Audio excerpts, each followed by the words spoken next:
Hi hello, welcome back to our channel Simhapuri talkies.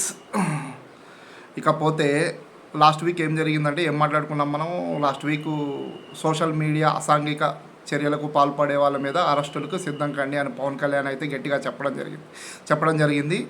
దాని మీద ఈ వీక్ మొత్తం అరెస్టులు అయితే సోషల్ మీడియాలో ఎవరైతే విపరీతంగా పవన్ కళ్యాణ్ గారిని, చంద్రబాబు నాయుడు గారిని, లోకేష్ గారిని ఎవరైతే తిట్టారో వాళ్ళ మీద చర్యలు అయితే వేగవంతం చేయడం జరిగింది.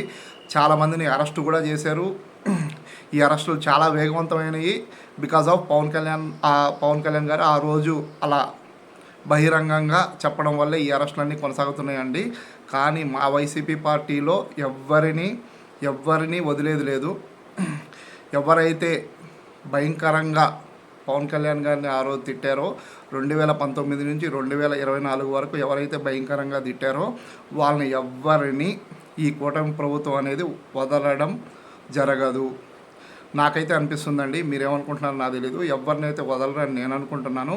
ఇంకా పోతే సూటిగా సుత్తి లేకుండా వాళ్ళు మా పార్టీ వైసీపీ కార్యకర్తలు ఈ సోషల్ మీడియా బేస్ చేసుకొని సోషల్ మీడియా యూట్యూబ్ కానీ, ఫేస్బుక్ కానీ, ఇన్స్టాగ్రామ్ కానీ, ట్విట్టర్ కానీ, వాట్సాప్ కానీ బేస్ చేసుకొని ఆ కూటమి ప్రభుత్వం పవన్ కళ్యాణ్ గారిని ఎలా తిట్టడం జరిగిందో మా ప్రేక్షకులు కొంతమంది తెలియపరచాలి అనుకుంటున్నాను.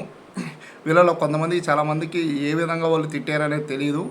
జస్ట్ నేను కొన్ని ఎగ్జాంపుల్స్ మాత్రమే చూపిస్తాను. వాళ్ళు ఎంత భయంకరంగా ఆ రోజు పవన్ కళ్యాణ్ గారిని తిట్టడం అనేది జరిగిందో చిన్న ఎగ్జాంపుల్స్ మాత్రమే చూపిస్తాను. మీరు చూడండి, జస్ట్ 2-3 వీడియోలు ఎగ్జాంపుల్గా చూపిస్తాను. ఇవి కోకల్లలుగా ఉన్నాయన్నమాట. నేను చూపించే జస్ట్ 2-3 ఇవి కోకల్లలుగా ఉన్నాయి, భయంకరంగా ఉన్నాయి. ఎంతకంటే నేను ఇవి చెప్పలేను కాబట్టి వాళ్ళు ఏ విధంగా మాట్లాడారు అనేది నేను చూపిస్తున్నాను ఇక్కడ.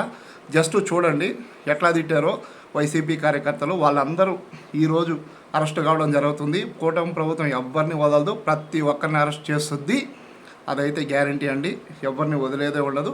జస్ట్ వాళ్ళు ఏ విధంగా తిట్టారు అనేది మా యూట్యూబ్ ఛానల్ ప్రేక్షకుల కోసం జస్ట్ తెలియని వాళ్ళు తెలుసుకుంటారని చిన్న ఎగ్జాంపుల్ మాత్రమే, సూటిగా సుత్తి లేకుండా చూడండి. జగన్మోహన్ రెడ్డి గారి పార్టీకి సంబంధించినంత వరకు 3 రాజధానులకి స్టాండ్ అయి ఉన్నారు. త్వరలోనే 3 రాజధానుల బిల్లు పాస్ అయింది. నువ్వు కాదు కదా నిన్ను తింగి పుట్టించిన నా కొడుకు వచ్చినా ఆపడం తరం కాదు. ఈ ఒక్క విషయం గమనించుకో. వైజాగ్ వస్తున్నావు కదా, రా నా కొడక, రా వైజాగ్ రా. ఏమంటున్నాడు ఈయన పేరు బోరుగడ్డ అనిల్ అండి. నిన్ను కాదు కదా, ఎవరు వచ్చినా నన్ను ఆపడం ఎవరి తరం కాదు, వైజాగ్కి రా నా కొడక అని అంటున్నాడు ఈయన. చూద్దాం ఏం మాట్లాడుతున్నాడు. నిన్ను అక్కడే నా కొడక, నీ సంగతి తేల్చకపోతే రేపు నువ్వు వచ్చేటప్పుడు వైజాగ్కి నీ కథ తేల్చకపోతే నా పేరైతే బోరుగడ్డ అనిల్ కుమార్ కాదు. వెయిటింగ్ నా కొడక, రా చూసుకుంటాం. మళ్ళా ఈ ఫ్యాన్స్ వస్తారా, ఎవరు వస్తారా, ఎవరైనా అంటా ఉన్నారు 2024. చూడండి వెయిటింగ్ అంట వైజాగ్లో. ఆ రోజు ఏం వెయిట్ చేశాడో మనకైతే అర్థం కావట్లేదు. ఫ్యాన్స్ వస్తారా, ఎవరు వస్తారా అన్నారు. ఆ రోజు ఆయన ఏం చేసింది లేదు. ఈరోజు పవన్ కళ్యాణ్ గారు ఏ సిచ్యువేషన్లో ఉన్నాడు. ఇది ఇలాంటి వాళ్ళ వల్లే అట్లా జరిగిందనమాట వాళ్ళకి, వైసీపీ వాళ్ళకి. ఇది గమనించాలి అందరూ. ఇంకా చూద్దాం ఏం మాట్లాడతాడో చూద్దాం. చంద్రబాబు నాయుడు గారికి చెప్పా, లోకేష్ గారికి చెప్పా, నీకు కూడా చెప్తున్నా. నీ అమ్మ కొడక విను, మీరు 2004 దాకా ఆగాలరా. ఇంట్లో హ్యాంగర్ కి తగిలిచ్చిన సొక్క వేసుకొని బయటకు వస్తే అన్ని తెగిపోతాయి. అన్ని ఆ తర్వాత నీ పిల్లల్ని, నీ ఇంట్లో ఉన్న నీ పిల్లల్ని ఎతికి మరీ అలాంటి అప్పచెప్పాలి. దేనికి ఎతికి మరీ అప్పచెప్పాలంటే రా, ఒక ముక్కకి పుడితే ఈ విధంగా వాళ్ళు తిట్టడం జరుగుతుంది. అంటే పవన్ కళ్యాణ్ గారి వాళ్ళ తల్లిని, వాళ్ళ ఇంట్లో పిల్లల్ని, వాళ్ళ భార్యని వీళ్ళు ఎవరిని వదిలిపెట్టడం జరిగదు. ఈయన ఒక ఎగ్జాంపుల్ మాత్రమే. ఈయన ఇప్పుడు జైల్లో ఉన్నాడు. ఈయన అరెస్ట్ చేశారు. ఈయనకి తగిన శిక్షలు అయితే ఖరారైనవి జరుగుతున్నాయి. ఇక మీదట చూడండి ఇంకొక చిన్న ఎగ్జాంపుల్. ఇంకొకటి ఉన్నాడు మెంటల్ కృష్ణ అని, వాడెట్లా మాట్లాడాడు ఇదొక ఎగ్జాంపుల్ మనకి చూద్దాం.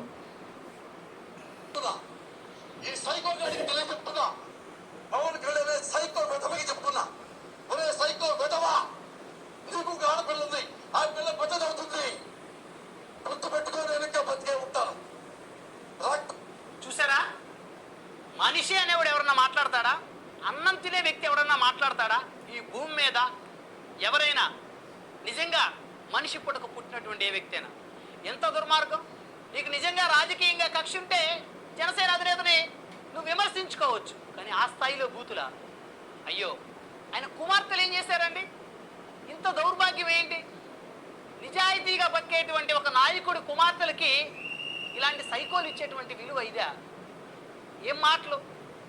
ఎవరన్నా శత్రువులు కూడా మాట్లాడరు కదా ఆ మాటలు.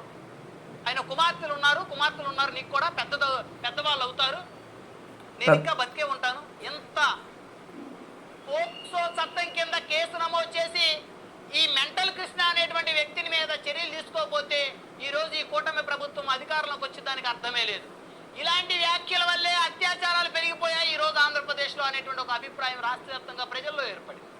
ఇలాంటి వ్యాఖ్యల వల్లే రాష్ట్రంలో క్రైమ్ రేట్ పెరిగిపోయింది. చూడండి ఇతను ఏం మాట్లాడుతున్నాడు.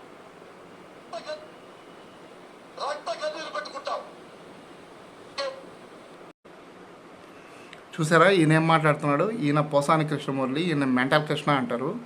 ఈయన ధైర్యం ఏందో మీకు అర్థమైంది కదా. ఈయన ఏ విధంగా తిట్టాడో, పవన్ కళ్యాణ్ అమ్మని తిట్టాడు. పవన్ కళ్యాణ్ అమ్మ అంటే ఎవరు? చిరంజీవి అమ్మ. చిరంజీవి అమ్మ అంటే చిరంజీవి ఎక్కడి నుంచి వచ్చాడు, ఏ స్థాయి నుంచి వచ్చాడు? చిరంజీవిని, పవన్ కళ్యాణ్ని కన్న అమ్మని ఈయన తిడుతున్నాడు. పవన్ కళ్యాణ్ భార్యను తిడుతున్నాడు, పవన్ కళ్యాణ్ పిల్లల్ని తిడుతున్నాడు. పవన్ కళ్యాణ్ పిల్లలు పెద్దోళ్ళు అయితే ఈయన బతికే ఉంటాడంట. ఎవరు? మెంటల్ కృష్ణ. బతికే ఉండి ఏం చేస్తాడు? ఇప్పటి వరకు ఏమైంది? మీరు 2019 నుంచి 2024 వరకు ఉన్నారు. ఏమన్నా చేయగలిగినారా? ఏమీ చేయలేకపోయారు. ఇప్పుడు ఏం చేస్తారు? ఈయన బతికే ఉండి. అంటే ఈయన ఏం మాట్లాడుతున్నాడో, ఈయన వెనకాల ఏ ధైర్యం చూసుకొని ఆ విధంగా మాట్లాడుతున్నాడో, పవన్ కళ్యాణ్ అనేవాడిని ఆ విధంగా మాట్లాడుతున్నాడానికి ఈయనకి అసలు ఆ ధైర్యం ఎక్కడి నుంచి వచ్చింది అనేది మీరు చూసుకోవాలి. ఇట్లా చాలామంది ఉన్నారు. ఇంకొక సూపర్ ఐటెం ఉందండి. ఈమె గురించి అయితే నాకు అసలు నేను చెప్పలేను. ఈమె భయంకరంగా ఉంటుంది. ఈమె గురించి ఒరే పవన్ కళ్యాణ్ అంట.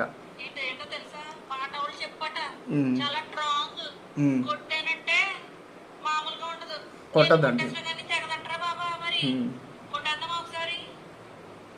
కొట్టి సైలెంట్గా ఉంటారు అందరూ. ఇప్పుడు ఇవి ఏం చేస్తుంది తెలుసా? ఈమె ఇప్పుడు బతిలాడుకుంటుంది లోకేష్ని, పవన్ కళ్యాణ్ని. సారీ క్షమించండి, నేను ఇంక అన్ను అని చెప్పి. ఈమె రేపో ఎల్లుండి జైలుకి వెళ్ళిపోద్ది. ఇది మీరు రాసుకోండి. బొల్లిగాడు అంట చంద్రబాబు నాయుడు. అది ఈమె మాటలు ఎట్లా ఉంటాయి అన్నమాట. ఈమె ధైర్యం ఏంది? ఈ వెనకాల ఎవరున్నారు? ఎట్లా పడితే అట్లా మాట్లాడారనమాట. ఈ విధంగా మాట్లాడడం జరిగింది వైసీపీ కార్యకర్తలు. నేను చూపించింది మీకు ఎగ్జాంపుల్స్ మాత్రమే. ఇలా 5 సంవత్సరాలు సోషల్ మీడియాలో ఒక తీవ్ర మాఫియాలాగా ఈ వైసీపీ కార్యకర్తలను సోషల్ మీడియాలో చేయడం జరిగింది. వీళ్ళ వెనకాల ఎవరున్నారు అనేది అందరికీ తెలుసు. ఈ విధంగా ప్రతి ఒక్కరిని ఎవరిని వదలడం జరగట్లేదు. అందరినీ అరెస్ట్ చేస్తున్నారు. ప్రతి ఒక్కరి అరెస్టు జరుగుతుంది. అంటే నేను జస్ట్ వీళ్ళు ఏ విధంగా తిట్టారని మాత్రమే నేను చెప్తున్నాను. ఇవి చిన్న ఎగ్జాంపుల్స్ మాత్రమే. అవి నా నోటికి కూడా రాలేదు కాబట్టి జస్ట్ చూపించాను. వీళ్ళకి రియాక్షన్గా పవన్ కళ్యాణ్ గారు అప్పట్లో ఒకటి అన్నాడు. ఎందుకు ఈ తిట్లని భరించలేక భరించి ఆయన ఒక మాట చెప్పాడు. ఆ మాట ఈరోజు ప్రూవ్ అయింది. ఆ మాటే ఆయన ఈ స్థానానికి నిలబెట్టింది. ఆ మాట ఏమన్నాడో ఒక్కసారి చూద్దాం. ఇది మాత్రం పవన్ కళ్యాణ్ అభిమానులు మర్చిపోరు, ఎప్పుడు గుర్తు చేస్తూనే ఉంటారు మా వైసీపీ కార్యకర్తలకి.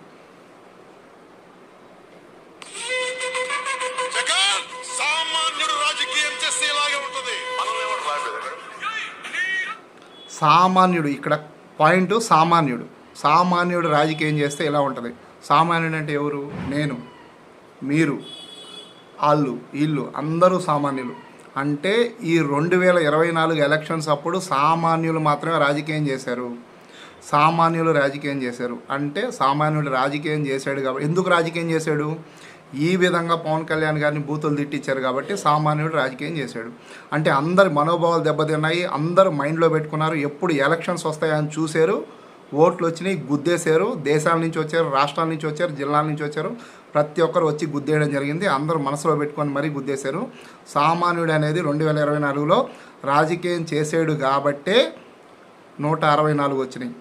సామాన్యుడు అనేది రాజకీయం చేస్తే 164 వచ్చినాయి. ఇది గుర్తుపెట్టుకోవాలి మా వైసీపీ కార్యకర్తలు. ఇంకైనా మారాలి. లిమిట్స్ దాటి ఎవరిని తిట్టకూడదు. తిట్టాలి, రాజకీయం పరంగా తిట్టాలి. పర్సనల్గా వెళ్ళి ఎవరిని తిట్టకూడదు. ఇది నేను తెలియజేసుకుంటున్నాను ఈ వీడియోలో. ప్లీజ్ ఈ వీడియో మీకు నచ్చినట్లయితే షేర్ చేయండి, సబ్స్క్రైబ్ చేయండి. Thank you all. జై హింద్.